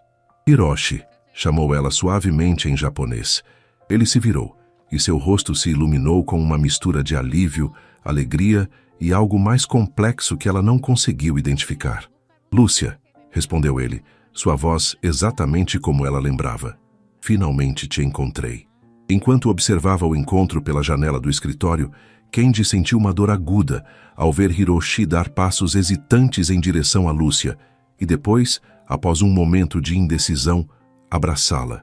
Era uma cena que parecia saída de um filme, o reencontro de dois amantes separados pelo destino. Exceto que agora havia um terceiro personagem nessa história, e Kendi percebeu, com uma clareza dolorosa, que seu papel poderia não ser o que havia começado a esperar. No jardim, entre as flores que começavam a murchar com a aproximação do outono, o passado e o presente de Lúcia colidiam. E no escritório, assistindo impotente, Kendi se perguntava se haveria lugar para ele no futuro dela. A chuva caía implacavelmente sobre São Paulo naquela tarde, como se o céu chorasse pelas almas confusas que se abrigavam na mansão Tanaka. No pequeno pavilhão japonês no meio do jardim, protegidos do temporal, Lúcia e Hiroshi sentavam-se frente a frente, separados por 9 anos de silêncio e segredos. Por que não me contou sobre nosso filho?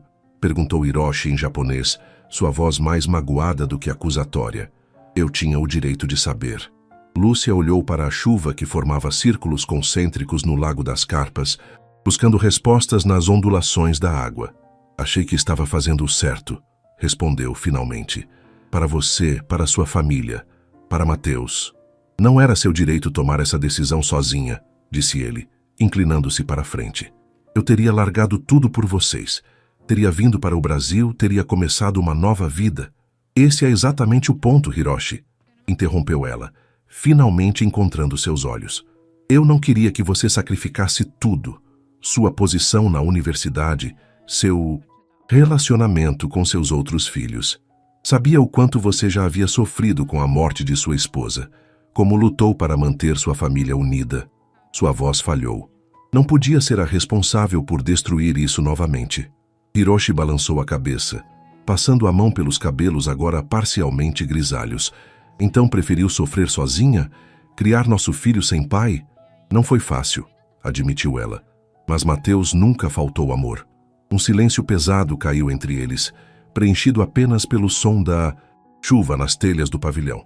Finalmente, Hiroshi tirou do bolso uma fotografia antiga. Lúcia sob uma cerejeira em flor, sorrindo para a câmera. Nunca consegui te esquecer, confessou ele. Tentei por anos. Datei outras mulheres, mergulhei no trabalho, até escrevi um livro, mas sempre voltava a essa foto, a esse sorriso. Lúcia sentiu lágrimas se formarem em seus olhos. Como soube sobre Mateus? Como me encontrou? Hiroshi sorriu tristemente. Minha filha, Yumi, estava estudando no Brasil há 2 anos em um intercâmbio. Há 6 meses ela me enviou uma foto de um festival cultural em São Paulo, onde havia uma exposição sobre o Japão. Ele fez uma pausa. E lá estava você, ao fundo, com um menino que era minha imagem quando criança. Lúcia lembrou-se do festival na Liberdade, onde havia levado Mateus para conhecer mais sobre suas raízes japonesas. E você simplesmente decidiu vir. Não imediatamente. Primeiro, confirmei com Yumi. Depois, contratei um investigador. Quando tive certeza, ele respirou fundo. Me aposentei, vendi minha casa e vim para cá, determinado a te encontrar. A nos encontrar. Para quê, Hiroshi? Perguntou ela, sua voz quase um sussurro. O que espera que aconteça agora? Os olhos dele brilharam com uma intensidade que ela lembrava bem. Quero conhecer meu filho. Quero fazer parte da vida dele. E quero... Ele hesitou. Quero que voltemos a ser uma família. A família que deveríamos ter sido desde o início. As palavras pairaram no ar, como pássaros pesados incapazes de levantar voo. Lúcia sentiu o coração apertado, dividido entre o passado e o presente, entre o homem que havia amado e o homem que, surpreendentemente, começava a amar agora. As coisas não são tão simples, Hiroshi, disse finalmente. 9 anos se passaram. Somos pessoas diferentes agora. Meus sentimentos não mudaram, insistiu ele. Mas os meus sim, respondeu Lúcia, com uma honestidade que surpreendeu até a ela mesma. Eu te amei profundamente. Hiroshi, mas o que tínhamos? Terminou quando saí de Kyoto. Hiroshi a encarou, a compreensão lentamente se formando em seus olhos. A outra pessoa? Perguntou suavemente. Lúcia desviou o olhar, voltando-se novamente para a chuva. É complicado. Naquele exato momento, como se convocado por forças invisíveis, Kendi apareceu na entrada do pavilhão, parcialmente molhado pela chuva.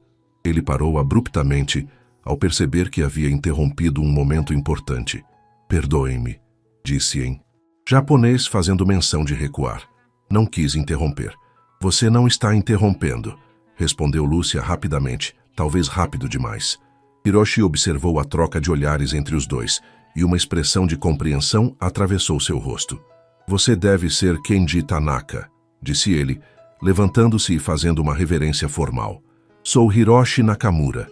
Kendi retribuiu a reverência, igualmente formal. É uma honra conhecê-lo, professor Nakamura. Lúcia falou muito sobre o senhor. A tensão no ar era quase palpável. 3 pessoas conectadas por laços invisíveis de amor, perda e possibilidades não realizadas. Vim apenas verificar se está tudo bem, continuou Kendi, dirigindo-se a Lúcia. E para informar que o seu filho ligou.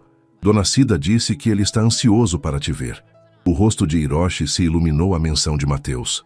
Meu filho, disse ele, mais para si mesmo do que para os outros. Eu gostaria tanto de conhecê-lo. Lúcia olhou de um homem para o outro. O passado e o presente. 2 possibilidades, 2 vidas potencialmente diferentes. E pela primeira vez em muito tempo, sentiu-se completamente perdida. Eu preciso de tempo, disse finalmente. Preciso pensar. Preciso... Ela se levantou abruptamente. Preciso ver meu filho. Antes que qualquer um dos homens pudesse responder, ela saiu rapidamente do pavilhão, enfrentando a chuva sem se importar em se proteger. Precisava do frio, da água, de algo que a despertasse do turbilhão emocional em que se encontrava. Hiroshi fez menção de segui-la, mas Kendi o deteve com um gesto. Dê a ela o espaço que precisa, disse, surpreso com sua própria calma. Lúcia sempre soube tomar as decisões certas. Os 2 homens se encararam em silêncio, adversários improváveis unidos pelo amor à mesma mulher. Você a ama? Perguntou Hiroshi diretamente, com a franqueza que só a idade e a experiência permitem. Kendi não hesitou. Sim. E acha que ela o ama também? Não sei, respondeu Kendi honestamente. Mas sei que merece a chance de escolher seu próprio caminho. Sem pressões, sem expectativas. Hiroshi estudou o homem à sua frente, reconhecendo nele uma nobreza que não esperava encontrar. Parece que ambos queremos o melhor para ela, observou. E para o menino, acrescentou Kendi. Para o menino, concordou Hiroshi, sua voz suavizando ao pensar no filho que ainda não conhecia. Enquanto a chuva continuava a cair, os 2 homens permaneceram no pavilhão, unidos por um respeito mútuo, inesperado e pelo amor a uma mulher que naquele momento corria pela propriedade em direção à mansão, suas lágrimas misturando-se às gotas de chuva. Dentro da casa, observando pela janela, Rita balançou a cabeça lentamente. Nunca pensei que viveria para ver o dia em que Kendi Tanaka lutaria pelo amor de uma faxineira, murmurou para si mesma. Mas no fundo, ela sabia que Lúcia nunca havia sido apenas uma faxineira. Desde o primeiro dia, quando respondera a Kendi em japonês perfeito, ela havia sido o catalisador de uma transformação que ninguém poderia ter previsto. A lenta, dolorosa, mas inevitável abertura de um coração há muito tempo fechado para o mundo.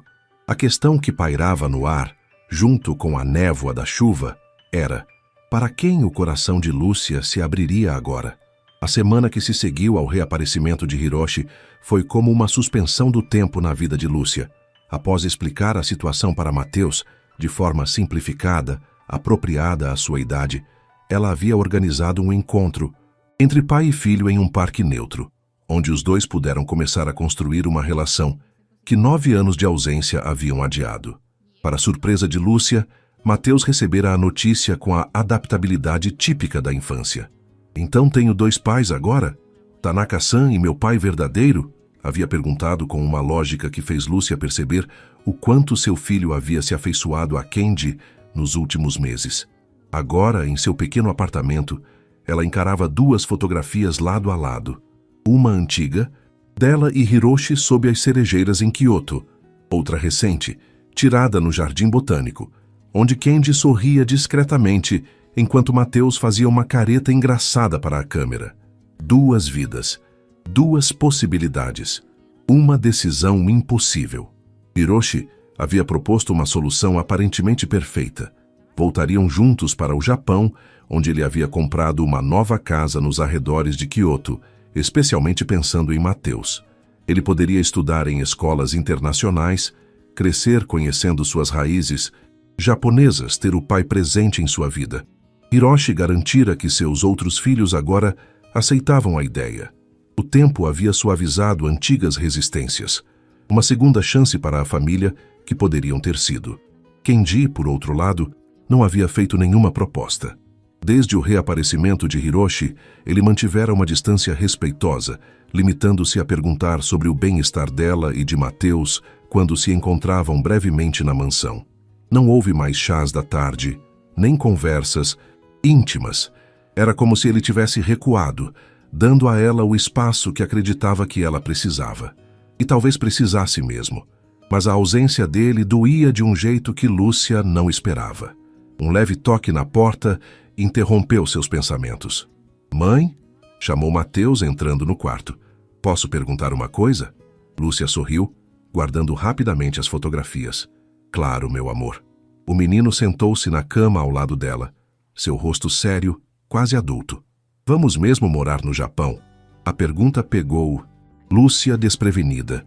Não havia discutido a proposta de Hiroshi com Mateus ainda, querendo ter certeza de sua própria decisão primeiro. "É uma possibilidade", respondeu cautelosamente. "Seu pai, Hiroshi, acha que seria bom para você conhecer o país dele, nosso país de certa forma." Mateus ficou em silêncio por um momento, brincando com a barra da camisa. "Mas e Tanaka-san?" perguntou finalmente. "Ele não vai ficar triste se formos embora?" A pergunta, tão simples e direta, atingiu Lúcia como um raio. Era exatamente o que ela própria vinha se perguntando, sem conseguir articular tão claramente. "Por que acha isso, filho?" Mateus deu de ombros, com a perspicácia inesperada que às vezes surge nas crianças. "Porque ele olha para você do mesmo jeito que o príncipe olha para a princesa nos filmes", respondeu como se fosse óbvio. "E você também olha para ele assim." Lúcia sentiu o coração acelerar. Seria tão evidente assim, tão transparente que até uma criança podia ver? E como? "Você se sentiria se Tanaka-san fosse mais do que apenas meu chefe?" perguntou cuidadosamente. Mateus pensou por um momento, a seriedade em seu rosto infantil quase cômica, não fosse a gravidade do momento. "Seria legal", disse finalmente. "Ele me ensina coisas legais sobre robôs e plantas, e faz você sorrir. Você sorri mais quando ele está por perto." As palavras simples de Mateus atingiram Lúcia com a força de uma revelação. Era verdade. Ela sorria mais quando Candy estava por perto. Sentia-se mais viva, mais completa. "E quanto ao seu pai, a Hiroshi?" perguntou, querendo entender os sentimentos do filho. "Como se sente sobre conhecê-lo?" "Ele parece legal também", respondeu Mateus pensativamente. "Mas é diferente. Como se eu estivesse conhecendo um personagem de uma história que você sempre me contou." Lúcia abraçou o filho, maravilhada com sua percepção. "Você é muito sábio para a sua idade, sabia?" "É porque, como muitos vegetais", respondeu ele com uma risadinha, quebrando a seriedade do momento. "Posso jogar videogame agora?" Depois que Mateus saiu, Lúcia permaneceu sentada na cama, as palavras do filho ecoando em sua mente. "Você sorri mais quando ele está por perto." Naquela noite, ela tomou sua decisão. Na manhã seguinte, Lúcia chegou à mansão Tanaka mais cedo do que o habitual. O céu estava claro, após dias de chuva, como se a própria natureza quisesse marcar o início de um novo capítulo. Kenji estava no jardim, contemplando o lago das carpas, quando ela o encontrou. Parecia cansado, com olheiras que falavam de noites mal dormidas. "Bom dia, Kenji", cumprimentou ela sem usar o honorífico japonês pela primeira vez. Ele se virou, surpreso com sua presença. "Lúcia", respondeu simplesmente. "Não esperava te ver hoje." "Precisamos conversar", disse ela, sentando-se no banco de pedra ao lado dele. Kenji assentiu, preparando-se visivelmente para o que acreditava ser a inevitável despedida. "Hiroshi me convidou para voltar ao Japão com ele", começou Lúcia, olhando para as carpas que nadavam tranquilamente, alheias ao drama humano que se desenrolava acima delas. Comprou uma casa em Kyoto, fez planos para a educação de Mateus. Entendo, interrompeu Kendi, sua voz controlada, mas Lúcia podia sentir a dor por trás dela. É uma oportunidade única para seu filho conhecer o pai, suas raízes. Sim, concordou ela. E 9 anos atrás, teria sido tudo o que eu mais desejava no mundo. Kendi olhou para ela, captando o significado nas entrelinhas. E agora? Perguntou quase sem respirar. Lúcia virou-se para encará-lo diretamente. Agora percebo que às vezes o que desejamos não é o que realmente precisamos, respondeu ela suavemente. E às vezes, o que procuramos em lugares distantes estava bem ao nosso lado o tempo todo. O que está dizendo, Lúcia? Ela pegou a mão dele entre as suas, um gesto tão simples e ainda assim tão carregado de significado. Estou dizendo que falei com Hiroshi ontem à noite. Expliquei que, embora ele sempre será parte da vida de Mateus, meu coração. Ela respirou fundo. Meu coração está aqui agora, com você. Kendi ficou imóvel, como se temesse que qualquer movimento pudesse desfazer o momento, transformá-lo em um sonho do qual ele acordaria sozinho novamente. Tem certeza? Perguntou finalmente, sua voz quase um sussurro. É uma decisão que afetará sua vida, a vida de Mateus. Nunca estive tão certa de algo, respondeu ela com um sorriso. Na verdade, foi Mateus quem me ajudou a ver claramente. Ele disse que eu sorrio mais quando você está por perto. Kendi olhou para ela, e pela primeira vez, desde que se conheceram, Lúcia viu seus olhos brilharem com lágrimas contidas. Eu te amo, Lúcia, disse ele simplesmente. Você e Mateus trouxeram cor de volta à minha vida quando eu achava que viveria para sempre em preto e branco. E você nos mostrou que, às vezes, precisamos perder o caminho para encontrar o lugar onde realmente deveríamos estar, respondeu ela, tocando seu rosto gentilmente. Quando seus lábios se encontraram, foi como se todas as estações do ano acontecessem simultaneamente. A promessa da primavera, o calor do verão, a transformação do outono, o renascimento do inverno, um ciclo completo, encerrando-se e recomeçando ao mesmo tempo. No lago, as carpas continuavam seu eterno balé, símbolos vivos da perseverança e da capacidade de nadar contra a corrente. Como 2 seres humanos que, apesar de todas as probabilidades, haviam encontrado um no outro não apenas o amor, mas a cura que ambos desesperadamente precisavam. Tadaima, sussurrou Lúcia em japonês, encostando a testa na de Kendi. Estou em casa, uma expressão que os japoneses usam ao retornar para seu lar. Okaeri, respondeu ele, abraçando-a como se nunca mais quisesse deixá-la ir. Bem-vinda de volta. A resposta tradicional, o fechamento do círculo. E naquele jardim japonês, sob o céu brasileiro, 2 almas que haviam viajado por caminhos tão diferentes finalmente encontraram o que ambas buscavam. Não um lugar, mas uma pessoa para chamar de lar. 1 ano se passou desde aquela manhã no jardim, e a mansão Tanaka havia se transformado.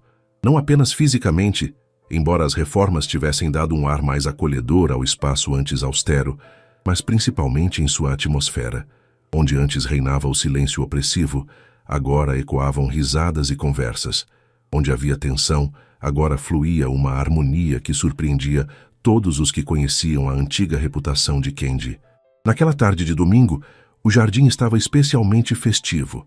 Lanternas japonesas coloridas pendiam entre as árvores, mesas com comidas típicas brasileiras e japonesas se estendiam pelo gramado, e uma faixa escrita em ambos os idiomas anunciava: Feliz aniversário, Mateus, 10 anos. Lúcia observava a cena da varanda, seu coração transbordando de alegria. Mateus corria com outros meninos em torno do Lago das Carpas, seu braço completamente recuperado, exibindo orgulhosamente para os amigos o pequeno robô que havia construído com a ajuda de Kendi. No que está pensando? Perguntou Kendi, aproximando-se com 2 taças de suco. Ela sorriu, aceitando a bebida. Em como a vida dá voltas. Há 1 ano, eu limpava este jardim. Agora você o transformou em um lar, completou ele, entrelaçando seus dedos nos dela. A aliança dourada em sua mão esquerda brilhava sob o sol da tarde. Haviam se casado 3 meses antes, em uma cerimônia simples que mesclava tradições brasileiras e japonesas. Do outro lado do jardim, Hiroshi conversava animadamente com alguns convidados. Contrariando as expectativas de muitos, ele havia decidido permanecer no Brasil, aceitando um cargo de professor visitante na USP.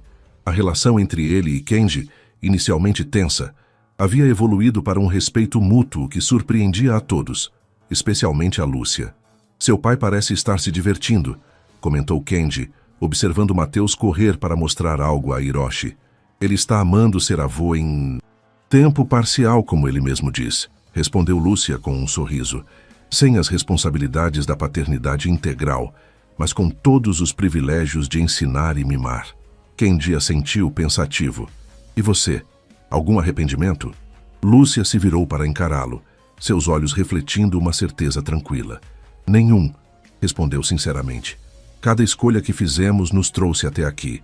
Mesmo os erros, mesmo a dor, tudo teve seu propósito. A festa continuou até o entardecer, quando finalmente os últimos convidados se despediram. Mateus, exausto mas feliz, adormecera no sofá da sala, cercado por presentes ainda não abertos. Hiroshi também já havia partido, prometendo voltar no fim de semana para levar o menino ao museu. Kenji e Lúcia sentaram-se no jardim, observando as estrelas que começavam a pontilhar o céu de São Paulo. Um espetáculo raro na cidade poluída, mas que naquela noite parecia especialmente claro, como se o universo conspirasse para tornar o momento perfeito. Lembra da primeira vez que falei com você? Perguntou Kenji, abraçando-a pelos ombros. Como poderia esquecer? Riu Lúcia. Você estava furioso, gritando com Akira, e então quase teve um ataque quando respondi em japonês. Foi como ouvir um fantasma, admitiu ele. Mas não apenas porque era inesperado ouvir minha língua materna. Foi porque naquele momento senti algo que havia enterrado junto com Hitomi. Esperança.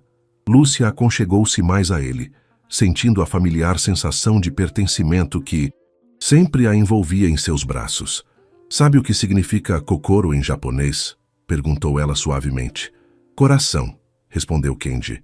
Mas não apenas o órgão físico. É mais complexo. Engloba o coração, a mente, o espírito, a essência de uma pessoa. Exatamente, concordou Lúcia. Quando cheguei aqui, você era como um kokoro congelado. E eu estava perdida, buscando reconstruir minha vida em fragmentos.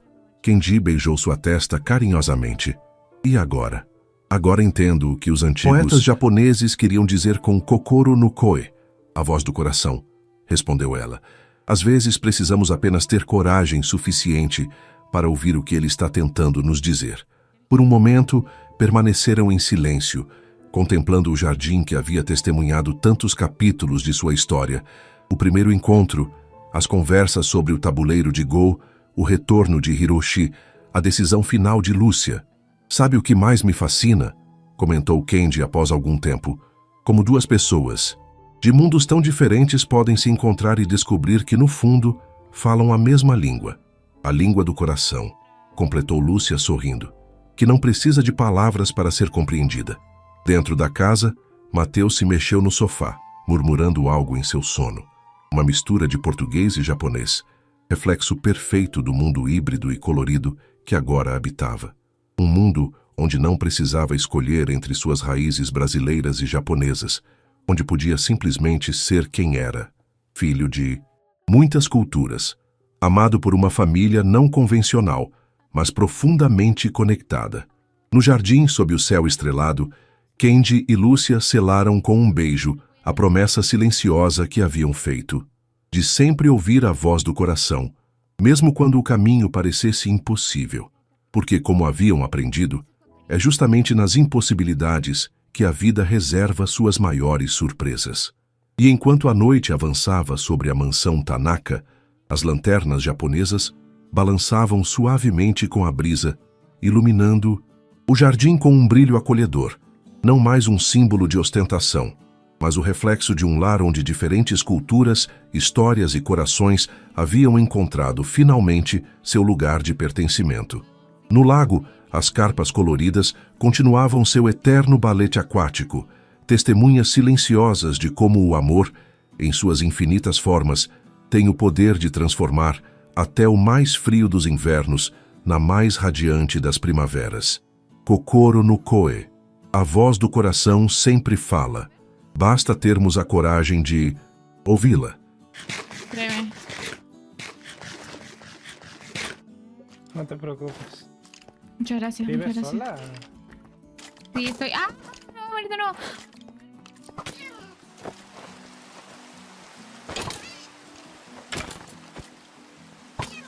Ay, cuidado. Bueno. Sí, estoy haciéndome una casa ahí, pretendo hacer una cafetería. Vente. Tan bonito No estos te quedes coffee. aquí. Espera, ¿qué? No te quedes aquí sola, sígueme. Ok, ok. Te llevaré a un lugar donde hay mucha gente y te van a cuidar y te van a enseñar y te van a ayudar. Pero ya empecé la construcción. Calmación, espérame. Muchas gracias por ese raid, Rexy. ¿Cómo estás? Rain. No me sé los nombres, lo siento, me cuesta. ¿Cómo están? Perdón. Estoy con la chamba de streamer. No pasa nada. Anda a la Martu. Ven, espérate.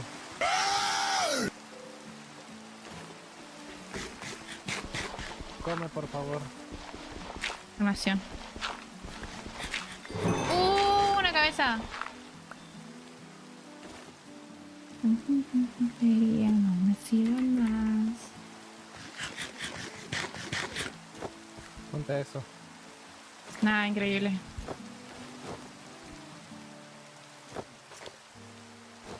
Ven, ¿quieres tener una aventura conmigo?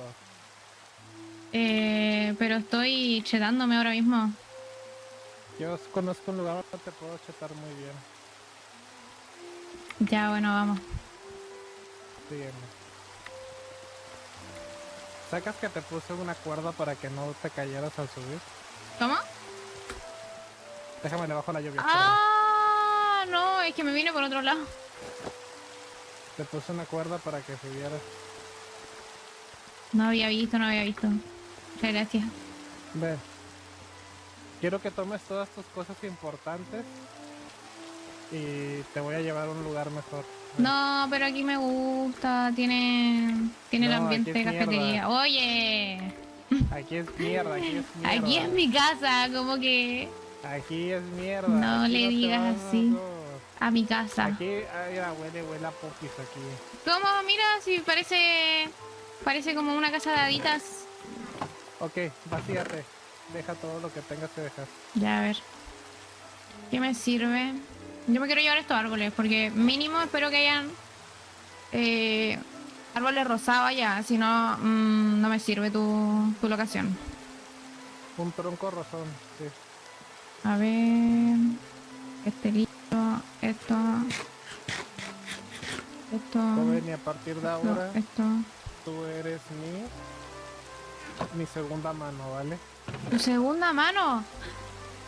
Sí. ¿Y ese papel tan Tú eres importante? mi mano derecha. Espérate, esto me sirve. Vente, sígueme. Calmación, estoy...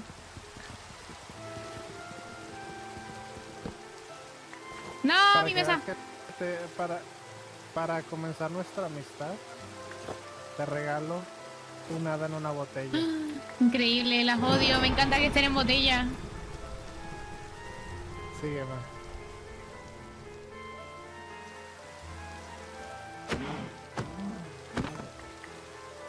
Necesitamos esto. Ok.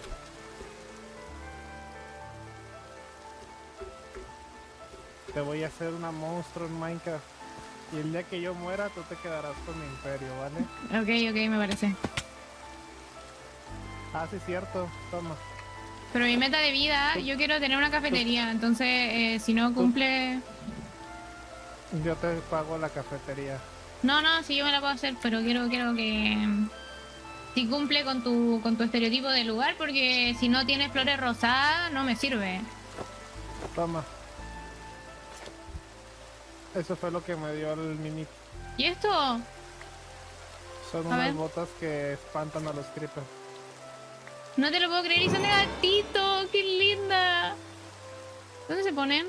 Acá. Dale clic derecho. Solo ponlas en la mano y dale clic derecho. No las tengo, las perdí. Aquí están. Nah. Y cuando te pegan hacen como gatos. No, está muy buena. ¿Opiniones de esta skin? Está increíble. Ay. ¿Cómo que tu skin? Ah, no, de la cafetería. skin. No, estaba hablando, le estaba diciendo al chat que de la skin con el gatito. Sígueme. Dime, ¿qué tanto le temes a morir? A morir, me muero galeta, así que No, pero ¿qué tanto miedo le tienes a la muerte al momento de hacer locuras? bastante, diría yo. Ok, te voy a quitar ese miedo.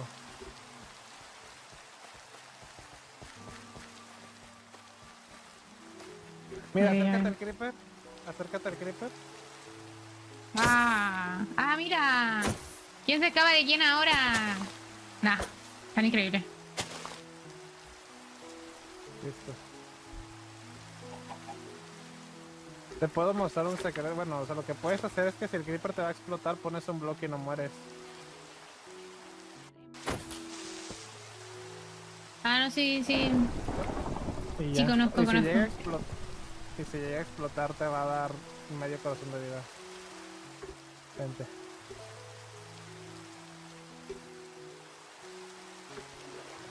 Siento como que me están secuestrando un poco.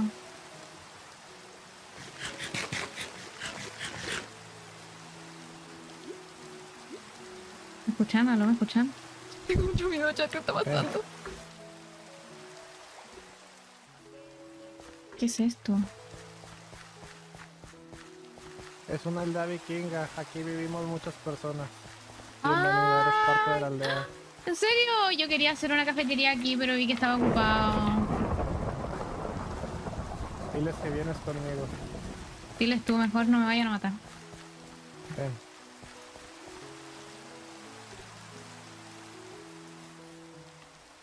A ver. Esta área está más bonita que la puta mierda donde estabas. Oye, igual estaba bonito, había que meterle mano. Hola, Gina. Mira, Oli. compré una Hola, ¿cómo VTuber. están? Hola, ¿cómo estás? Oli, me secuestraron, ahora soy parte, creo. Ah, qué bonitas pantuflas. Ay, muchas gracias. Okami. Okami. Está Yo aquí andaba Okami. bautizando mi mina ya, espérame. Hola, Ah. hola, Kishi. Mira, Oye, compré una ¿crees que me VTuber. pueda robar para poner una foto mía ya? Es que ya me voy, güey. Es para que sepan que es mi casa. Voy a poner una foto mía ya. Ah, gracias. Compré una VTuber, Kishi. Salúdala. Oli. Hola. ¿Cómo te Sean compró? amigas. Me amenazó, me dijo que me iba No, sí, a así es, robar así todo es. si no venía y que mi casa era horrible y todo eso me dijo. Ay, ¿cuál es tu casa? No alcancé, hice el piso y me dijo, ven para acá. Viva. Oye, Así que bueno, ahora y Bueno, la, mande. y la comida. Está en los cofres todo. En los Ah, hornos, gracias. perdón. En los hornos. Ok. Amiga, te traje carne para que nos hicieras comidas custom, no puta comida de Minecraft. En este caso lo hubiera hecho yo. Ah, puta madre, pues yo qué voy a saber, güey. Así Ay, que yo no sé pasa cocinar. nada. Hola, Rey. No, pero eres mujer. ¿Cuántas veces tengo que decirte eres mujer? ¿Sabes cocinar? Oye, Okami. Oye, Okami. ¿Sabes un poquito? ¿Quién me llama? Puta madre, ¿Mande? Okami, ¿dónde estás? Abajo, sí, yo. ¿Dónde estás, Okami? Aquí abajo. Oye, Okami, te robé Perdona, tu cosa de no la tocarte, gente- porque ya la me gente voy y aquí es podría rara. poner una foto mía en mi casa. No hay cookies. No hay cookies. Gracias, Okami, gracias. Bueno, Bueno, ven, ponte una cama aquí. Ven, ¿cómo? ponte cama para que si mueres aparezcas aquí. Y guarda la Weston. Ok. Ven. Sígueme.